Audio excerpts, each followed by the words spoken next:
Okay, so I'm Adam Cara from Accredited Skills. We're on a mission to save the world from boring e-learning. So that's a bit of context for what I'm actually going to talk about today, which is so you've got an LMS. What now? And the reason why I'm going to talk about this, I'm not a thought leader on anything. I'm not a guru. I don't know much about, anything really. But if you think in my role, I get to speak to maybe 150, 200 HR directors, heads of L&D, learning technologists, and I pretty much ask them the same thing. What's your biggest problem and how can we solve it? So, we get various problems and we've got various solutions, but this is one of the problems that we solve pretty well. So I thought I'd do a presentation on it. Maybe it's a good fit for you and tell you a bit about what we're doing for some customers and what's working. Um, you know, you've got an LMS, what now? Fill it with great content and drive people to it. Thank you. That's the end of it. It's pretty much, everyone has their own reasons for why they want to get the most out of their LMS. All kinds of different reasons. But the thing is, you've done the hard bit. You've found the right platform. It does the right features, the right integrations, the right translations. The right price. Let's not forget price. It's often budget led. But what we find is that we get a lot of people who, for them, content has been an afterthought, and it's not really been obvious to them how do they then go and get the most out of it. So, I hate it as much as anyone when you turn up to one of these things and it's just a pure sales pitch, and it's like, at least make it a covert sales pitch. Give me some value. Tell me something I can use. So, there is a hidden agenda here. I'm trying to tell you a bit about what we do, and hopefully you'll have an interest in what we have. But I've filled it with some case studies and what's working. Unfortunately, I kind of have to tell you who we are for that to make sense, what we do.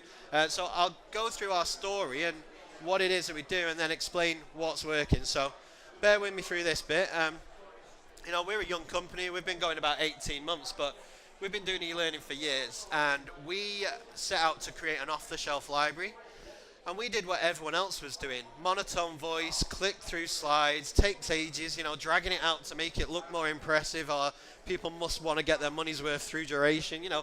We were doing that. And then one day, when we had to take one of our own courses, we realized, we think it's boring, we hate it, and we made the stuff, something must be wrong. So we asked ourselves a question really, what would e-learning have to look like for us to enjoy it? And we came up with something that was more conversational, more characterful, more shorter, stick to the point, stick to subjects which actually suit online training, not trying to replace the classroom or replace on-the-job training. We just stuck to stuff that you can put into practice right away. So we came up with a style that uses animated explainer videos rather than slides, and it just, it ticks a lot of boxes on being shorter and more engaging. It fits with what a modern generation expects. The YouTube and Facebook generation where, get my attention, deliver something useful, and then influence behavior on the back of it. And so we produce content, but we kept the best bits of e-learning, things that make it trackable. So, the activities, the questions, drag and drop, multiple choice. We still pull that content together in a SCORM compliant module so it works on a platform. It is still e-learning, it's just done in a more modern way. And we came up with this idea. It was pretty simple, but we would only produce courses that we would enjoy if we were the person being forced to take it. That's pretty much our benchmark for quality. And then when we started showing our first few potential customers, and they told us they're tied into 4-year contracts, they hear off the e-learning company on week 1 and week 200, and they're being charged per person, charged per user, trying to second guess their budget and hope they come in just below it. And if they want something new, that was more expensive again. And we just said, this is nonsense. We'll just basically treat customers how we would like to be treated, not per user, not per course, no contracts. So we came up with something that, basically unlimited users, unlimited access to our content. And once we got people talking about what they didn't like about e-learning, they just kept going. We want offline resources, we want things that will serve as reference material or we can use in the classroom that complements it, and resources to be able to advertise it and promote it and drive people to it. So it all came through customer feedback, and we had this epiphany moment of treat customers how you'd like to be treated. So It's unlimited access, unlimited users, new courses added every week, cancel anytime contracts, and people say, oh, a bit like Netflix, and yeah, I guess so. That's kind of what it's modelled on in a sense, and not a single week goes by that somebody doesn't say to me, this is so refreshing, it's such a different way of being, given e-learning and served, and people say we're disrupting the marketplace, and truth is we're upsetting a lot of people by doing what we do, such high quality at such a low price, but this is what's led us to talk to quite a number of e-learning learning technologists about what they're trying to achieve. And what I want to do is just show you a couple of clips about what it is, to put it into context, the style and the approach, and I've got a couple of examples.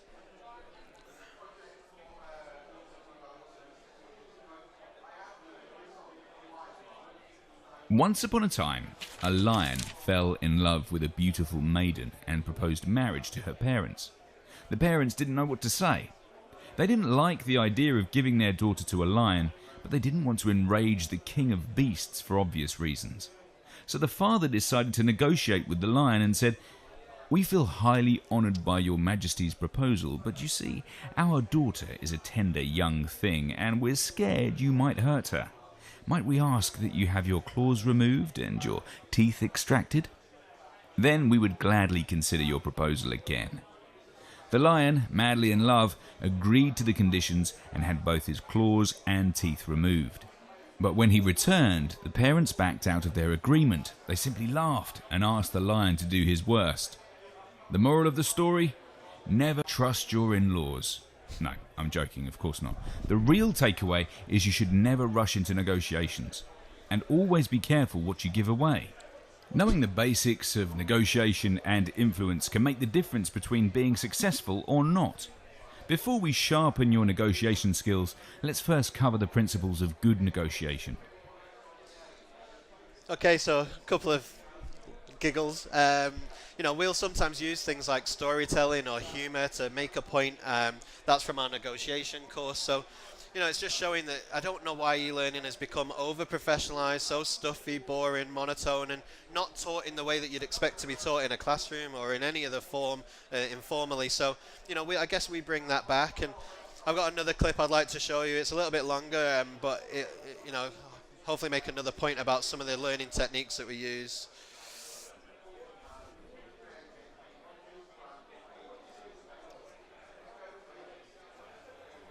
Health and safety is everyone's responsibility. No matter where you work or what you do, working safely should be a priority. Nothing you do at work is worth getting hurt for. Yet every year people come home to their families seriously injured following an accident at work.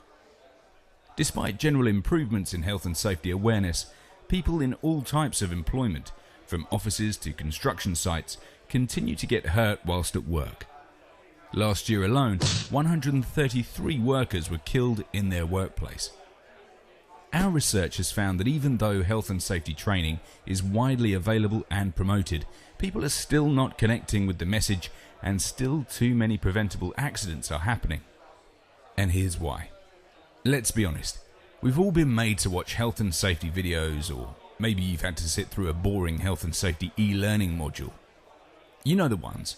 The courses where you click through the slides quickly and try to guess the multiple choice questions at the end.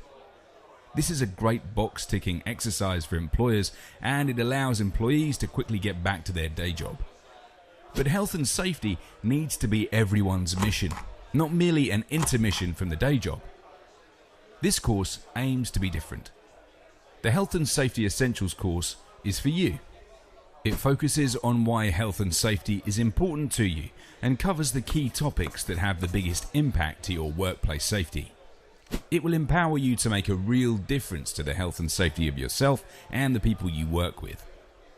The course focuses on best practice rather than legislation, and through unique stories, animation and activities, you'll learn why you should care about health and safety in the workplace. Most importantly, you'll learn new skills which can keep yourself and others from getting hurt. Health and safety isn't just about accident books and being told what you can't do. It's about creating a culture within your workplace where people care about their own and others' health and safety. This course will give you the knowledge, skills, and confidence to become a health and safety superhero, ensuring you go home safe each day. Okay, so that's a bit longer than some of our trailers, and it gets a bit preachy, but I've chose that because I guess I'm trying to show you what we're about, and it's again across the why at the beginning of every course, making it relevant to the learner, not because of, the legislation says, the organization's policy says, but making it meaningful to the person who is expected to then absorb that knowledge. So that was another example. There's a couple more, and I don't know if it's maybe a bit too heavy, whether I should be showing you too many more, but the point is we've got other styles where if it's, as for a behavior style, if it's something that's policy-led that needs to be a bit more sophisticated, say equality and diversity or cyber security, data protection, they're done in a much more sophisticated manner, but still very informal. And it really is important to us that we keep it relevant to the learner, and where appropriate that it's something that's serious and hard-hitting. So just to make sure I don't run over on time, I'm going to sort of jump onto some of the case studies because I think that's where the real value is for you. Just before I do, just to explain, so I guess with our business it's an off-the-shelf library of content. It's the e-learning modules that you can literally go and plug and play in any LMS, but we give you the videos that you can use in classroom training, workbooks, infographics, things that make it easy, so like a thumbnail image, a badge and an icon, whatever it is that you need to put it into a platform. Like I said, somebody said to us, oh, well, I need to go and create a badge now. And we just said, well, that's nonsense. We'll do it. We'll create all the resources you need to just get going. So typically one of our customers, every Friday, they'll get an announcement to say, this is what's been added this week. Here's what's new. NPower suggested emotional intelligence. We've done that. Virgin suggested training styles, so we've added that. So every week, managing change, health and well-being, whatever customers are suggesting, we know we're right on the money. We're producing stuff that's needed at that moment. So I'm going to talk about a few case studies of what people have done. They've got a platform, they've put good content in it, and what's working and different strategies. One of the good examples we've got is of Travis Perkins. So they're doing something called like a Skill of the Month campaign. So in any given month, everyone in that organization is focused on a particular skill. It means that they can coordinate all the comms that go out, but thinking about how we give different pieces of content. Week 1, you could issue, this is the course of the month, it's available on the LMS. Week 2, issue out the infographic, remind people of the key benefits, driving them to take the course. Week 3, here's your workbook or your cheat sheet or something there again to say put it into practice, complete this activity. Week 4 could be then one-to-ones with managers, virtual classrooms, something that then really just closes the loop. But running a campaign like that enables you to drip feed out content and drive behavior in over the course of a month rather than one hit and hoping it works. Another good example is how JD Sports are using our e-learning content as like a pre-learning piece. So if they've got a live event, it will be everybody must have taken the e-learning before they turn up on the day. So a typical blended learning approach in a linear style, but it means that they get the most out of that expensive part. So the tutor's time, getting everyone in the same room, everyone's at the same level. So all the value comes out of the facilitation and the social learning, anything that's good in the classroom, and then they'll follow up with complete the workbook by this day, and they can then coach them and do some good work with following up on that. So a typical blended learning approach, but Royal Mail's an interesting one. They get quite a lot of training requests for certain content, certain courses, but they can't put on a course until they've got enough people. So using our content, they're able to deal with training requests as and when they come in, like give people some tools to keep them going until live event training can be put on. So that's a good way of how they're engaging people through their LMS using content in this way.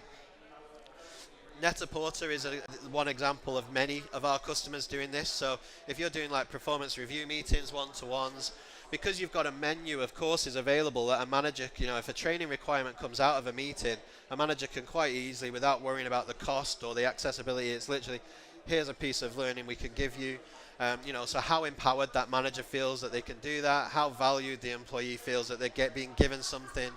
So dealing with PDR outcomes is a great way of them making use of content on a platform. This is an interesting one. So Boeing actually signed up just for the access to the classroom material. So they're using the videos to make their classroom training more lively and engaging.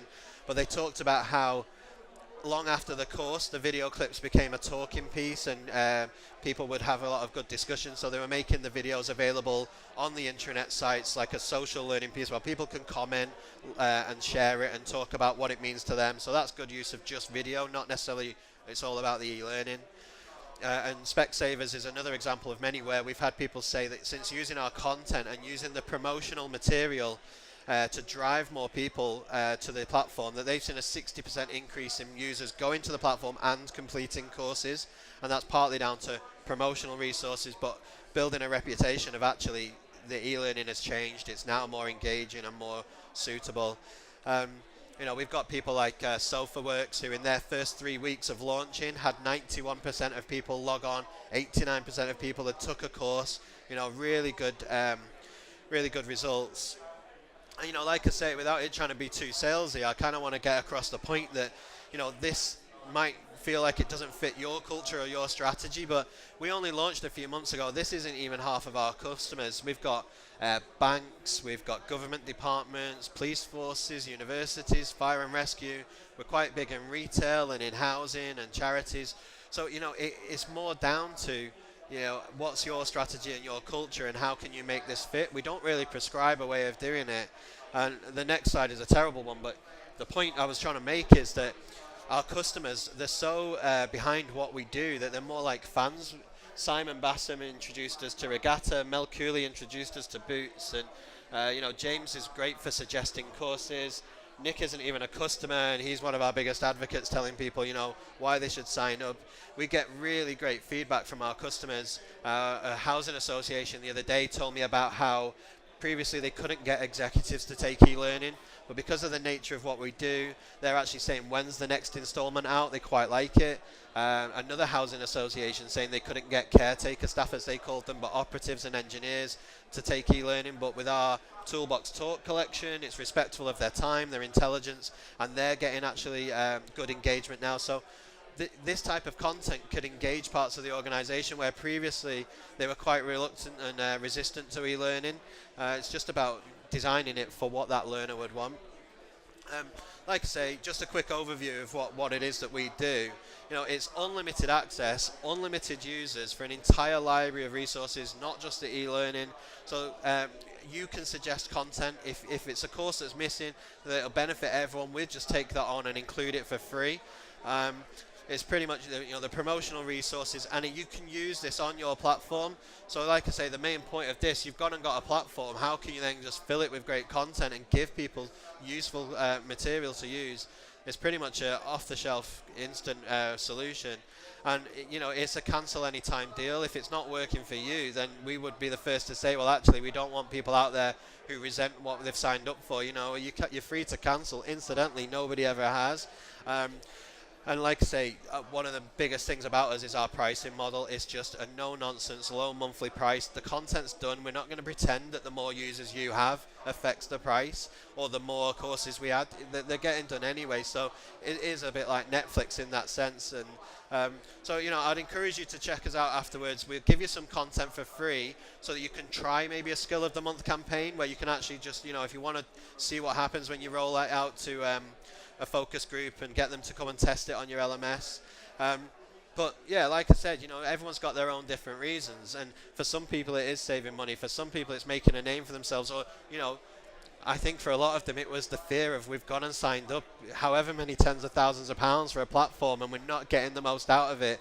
And that's why I've wanted to talk about this today, because this is a great solution that is so affordable. It's a fraction of the price of an LMS, and then actually you're going to then get that value out of that platform. So I was going to flick over, but with the photo. But yeah, that was pretty much it. You know, I'm happy to take any questions. Usually it's an awkward silence, so I'm not going to stand here for too long. I am around afterwards.